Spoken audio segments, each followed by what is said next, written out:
తిరుపతి, చిత్తూరు జిల్లాలో విచిత్రమైన రాజకీయం నడుస్తోంది. కూటమి ప్రభుత్వం అధికారంలోకి వచ్చి 2 ఏళ్లు గడుస్తున్నా రెవెన్యూ, పోలీస్ యంత్రాంగంలోనే కాకుండా చివరాఖరుకు ప్రజాప్రతినిధుల పిఏల వరకు పాత ప్రభుత్వ సానుభూతి పరుల హంగామానే కొనసాగుతుందట. టీటీడీ విజిలెన్స్ అండ్ సెక్యూరిటీ విభాగంలో సైతం కొందరు అధికారులు గుత్తాధిపత్యం నడుస్తుందంట. గతంలో పనిచేసిన అనుభవం పనికొస్తుందనే ఉద్దేశంతో పాత యంత్రాంగాన్ని కొనసాగించడం వల్ల ప్రభుత్వంలో చీమ చిటుక్మన్న ఆ కీలక సమాచారం ప్రతిపక్ష నేతల టేబుల్ పైకి ముందే చేరుకుంటుంది. అసలు ఉమ్మడి చిత్తూరు జిల్లాలో నడుస్తున్న ఈ షాడో నెట్వర్క్ ఏంటి? ఎందుకు పాత వారినే కొనసాగిస్తున్నారు? ఈ స్టోరీలో తెలుసుకుందాం. ఉమ్మడి చిత్తూరు జిల్లాలో ప్రస్తుతం చిత్రమైన రాజకీయ పరిస్థితులు నెలకొన్నాయి. అధికారంలో కూటమి ప్రభుత్వం ఉన్నప్పటికీ క్షేత్రస్థాయిలో పాలనా యంత్రాంగంపై పట్టు మాత్రం ఇంకా వైసీపీ ప్రభుత్వపు సానుభూతిపరుల చేతుల్లోనే ఉందన్న భావన టీడీపీ, జనసేన క్యాడర్లో బలంగా నాటుకుపోయింది. ముఖ్యంగా ప్రజాప్రతినిధుల వద్ద పీఏలుగా, పీఆర్ఓలుగా గతంలో వైసీపీ నేతల పంచాన చక్రం తిప్పిన వారే ఇప్పటికీ కొనసాగుతున్నారు. ప్రభుత్వం ఏదైనా నిర్ణయం తీసుకున్నా, నియోజకవర్గాల్లో ఏ చిన్న వ్యూహం రచించినా క్షణాలలో ఆ సమాచారం ప్రతిపక్ష నేతలకు చేరుతుందని కూటమి శ్రేణులు ఆవేదన వ్యక్తం చేస్తున్నాయి.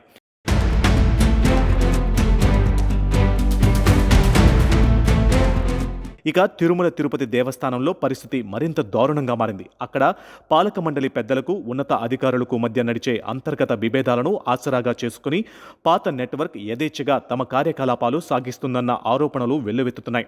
విజిలెన్స్ అండ్ సెక్యూరిటీ విభాగంలోని ఓ కీలక అధికారి తన అనుచరులను కావాల్సిన వర్గాన్ని కీలక స్థానాలలో మోహరించి చక్రం తిప్పుతున్నారనే విమర్శలు ఉన్నాయి.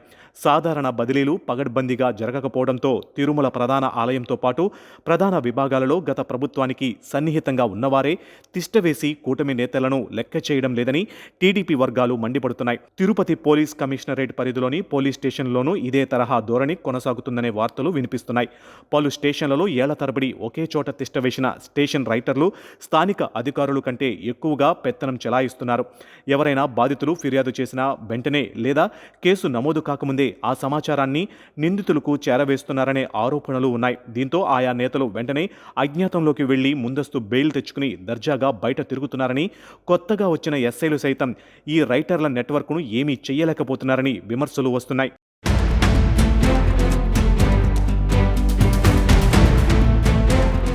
మరో కీలక శాఖ అయిన డ్వామాలో కూడా ఇదే పరిస్థితి నెలకొంది. ఇక్కడ పనిచేస్తున్న వారంతా పెద్ద ఎత్తున ప్రజాధనం లూటీ చేస్తున్నప్పటికీ కనీసం వారిని గురించి చర్చించి దిశానిర్దేశం చేసేవారు కూడా కనిపించడం లేదనే విమర్శలు ఉన్నాయి.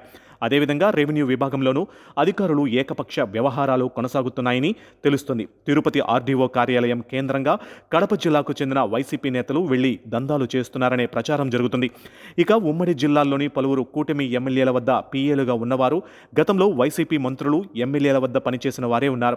తిరుపతి, జీడీ నెల్లూరు, పూతలపట్టు వంటి ప్రాంతంలో గతంలో చక్రం తిప్పిన వారే నేడు కొత్త నేతల వద్ద కీలకంగా వ్యవహరిస్తూ ఉండడంతో ఇది ముమ్మాటికి ప్రభుత్వ పట్టును దెబ్బతీసే చర్యనని కేడర్ వాపోతుంది. తిరుపతి ఎమ్మెల్యే పీఏ గతంలో సత్యవేడు ఎమ్మెల్యే ఆదిమూలం వైసీపీలో ఉన్న సమయంలో ఆయన దగ్గర పనిచేశారు. ప్రస్తుతం ఆదిమూలం దగ్గరున్న పీఏ గతంలో రోజా దగ్గర పీఏగా పనిచేశారు.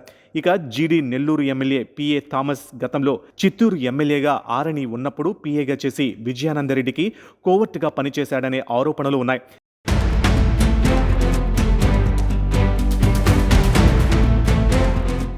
ఇక పూతలపట్టు ఎమ్మెల్యే పీఏ కూడా గతంలో వైసీపీ ముఖ్య నేతకు పనిచేశారు. ఇక చెవిరెడ్డి భాస్కర్ రెడ్డికి పీఏగా పనిచేసిన వ్యక్తి ఇప్పుడు జిల్లాల్లో ఓ కీలక నేతకు పీఏగా వ్యవహరిస్తున్నారు. తిరుపతి నగరపాలక సంస్థల్లో గత వైసీపీ హయాంలో పీఏలుగా నియమితులైన వ్యక్తులు ఇప్పటికీ తమ హవాను కొనసాగిస్తున్నారు. తిరుమలలో ధర్మారెడ్డికి అంతరంగికులుగా కొనసాగిన వారికి ఇప్పుడు పెద్ద పీట వేశారని అంటున్నారు. మొత్తం మీద అసలు ఉమ్మడి చిత్తూరు జిల్లాల్లో నడుస్తుంది కూటమి ప్రభుత్వమా లేక వైసీపీ ప్రభుత్వమా అన్న చర్చ క్యాడర్లో మొదలైంది. మొత్తానికి ఉమ్మడి చిత్తూరు జిల్లాల్లో కూటమి ప్రభుత్వం పూర్తి స్థాయిలో పాలనా పగ్గాలు చేతుల్లోకి తీసుకోవాలంటే టీటీడీ నుంచి పోలీస్, రెవెన్యూ శాఖల వరకు పేరుకుపోయిన పాత నెట్వర్క్ను ప్రక్షాళన చేయాల్సిందేనని రాజకీయ విశ్లేషకులు భావిస్తున్నారు. మరి ప్రభుత్వం ఈ అంతర్గత లీకేజీ వ్యవస్థపై ఎప్పుడు దృష్టి సారిస్తుందో వేచి చూడాలి.